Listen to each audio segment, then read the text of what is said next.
الحمد لله وحده والصلاة والسلام على من لا نبي بعده لا نبي بعده ولا رسول بعده ولا رسول بعده ولا معصوم بعده أما بعد فأعوذ بالله من الشيطان الرجيم بسم الله الرحمن الرحيم محمد رسول الله والذين معه وشداء على الكفار رحماء بينهم وقال النبي صلى الله عليه وسلم إن الله جعل الحق على لسان عمر وقلبه صدق الله وصدق رسوله النبي الكريم آقا عمر رہبر عمر مرشد عمر مولا عمر آقا عمر مرشد عمر مولا عمر برتر عمر بالا عمر اعلیٰ عمر اولا عمر ذات نبی پاک پر سو جان سے شیدہ عمر ایمان میں ایقان میں احسان میں یکتا عمر ما بعد ختم المرسلی کوئی نبی آنا نہیں یہ سلسلہ چلتا اگر تو ایک نبی ہوتا عمر اور آقا میرے صدیق بھی آقا میرے عثمان بھی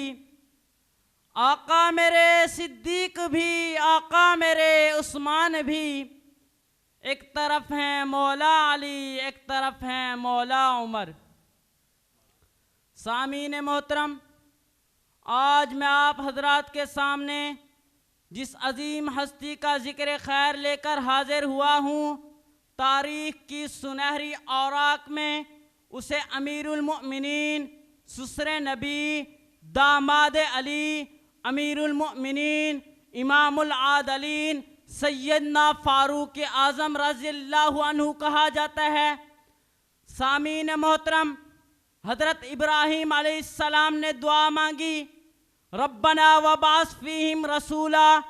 کہ الہی اپنے گھر کو آباد کرنے کے لیے رسول بھیج تو اللہ تعالیٰ نے دعائے خلیل کو قبول فرماتے ہوئے حضور صلی اللہ علیہ وآلہ وسلم کو بھیجا پھر حضور صلی اللہ علیہ وآلہ وسلم نے دعا مانگی کہ الہی اپنے گھر کو مشرکوں سے آزاد کروا کر اسلام کا مضبوط قلعہ بنانے کے لیے فاروق بھیج تو اللہ تعالیٰ نے حضور صلی اللہ علیہ وآلہ وسلم کی دعا کو قبول فرماتے ہوئے فاروق اعظم کو بھیجا بیت اللہ کو آباد کرنے والے حضور ہیں وہاں اسلام کی بنیاد کو مضبوط کرنے والے سیدنا فاروق اعظم ہیں سیدنا فاروق اعظم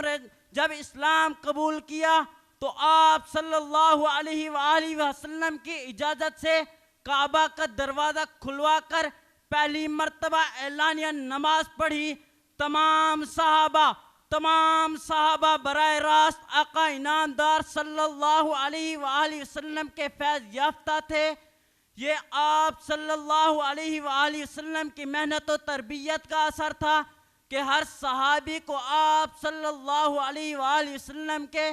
اخلاق و اوصاف حمیدہ کا کچھ نہ کچھ حصہ ضرور ملا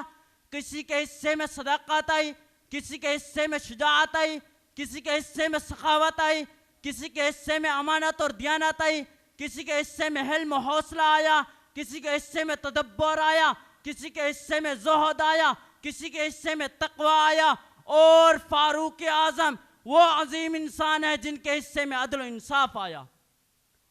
سامعین محترم حضرت شاہ ولی اللہ نے لکھا ہے کہ قرآن میں 25 مقامات ایسے ہیں جہاں قرآن کریم حضرت عمر کی رائے کے موافق نازل ہوا عناصر اربع ہوا پانی مٹی اور آگ حضرت عمر کے تابع تھی حضرت امیر شریعت سے کسی نے سوال کیا کہ حضرت علی اور حضرت عمر میں کیا فرق ہے تو حضرت امیر شریعت نے جواب دیا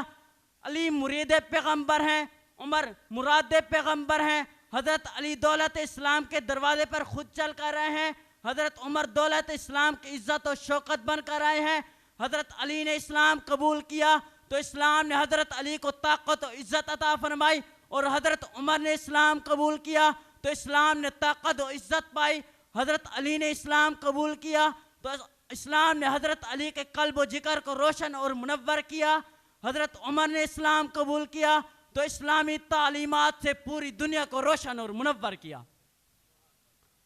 سامعین محترم, حضور صلی اللہ علیہ وآلہ وسلم نے بہت سارے مقامات پر حضرت عمر کی شان و عظمت بیان فرمائی ہے. ایک بار میرے آقا نے فرمایا, ان اللہ جعل الحق علی لسان عمر و قلبہ, کہ اللہ تعالیٰ نے حضرت عمر کی زبان اور دل پر حق کو جاری کر دیا ہے. ایک بار میرے آقا نے فرمایا, اے عمر, اگر تم ایک راستے پر چلو تو شیطان وہ راستہ چھوڑ کر دوسرا راستہ اختیار کر لیتا ہے. میرے آقا نے فرمایا, جس طرح آنکھ اور کان جسم کے اہم عضو ہیں, ایسے ہی ابو بکر عمر میرے اہم عضو ہیں. میرے آقا نے فرمایا, لو کان بعدی نبی لکان عمر, کہ اگر میرے بعد نبوت کا دروازہ کھلا ہوتا تو اس کا حقدار عمر ہوتا. سامعین محترم, عمر وہ ہے جس کے اسلام قبول کرنے پر عرشیوں اور فرشوں نے خوشیاں منائی. عمر وہ ہے جس کے اسلام قبول کرنے پر خود رسول اللہ صلی اللہ علیہ وآلہ وسلم اور اصحاب رسول صلی اللہ علیہ وآلہ وسلم نے نعرہ تکبیر بلند کیا. عمر وہ ہے جس نے کیسر و کسریٰ کو ایوان زمین بوس کر دیا. عمر وہ ہے جس نے ملک و شام, ایران و فارس کے 1036 شہر فتح کر کے ان کو رشت و ہدایت کا مرکز بنایا. عمر وہ ہے جس کے نام کی عظمت و طاقت سے آج بھی دنیا کفر پر ہیبت و خوف طاری ہے. تو شاعر کہتا ہے, مرد جلال مرد ہنر بھیجنا پڑا, مرد جلال مرد ہنر بھیجنا پڑا, اونچے بدن پہ اونچا ہی سر بھیجنا پڑا, سب سے بڑے نبی کی حفاظت کے واسطے فولاد سے بھی سخت بشر بھیجنا پڑا. بڑھنے لگا تھا زور جہالت کی فوج کا, روئے زمین پر رب کو عمر بھیجنا پڑا. وما علینا الا البلاغ المبین.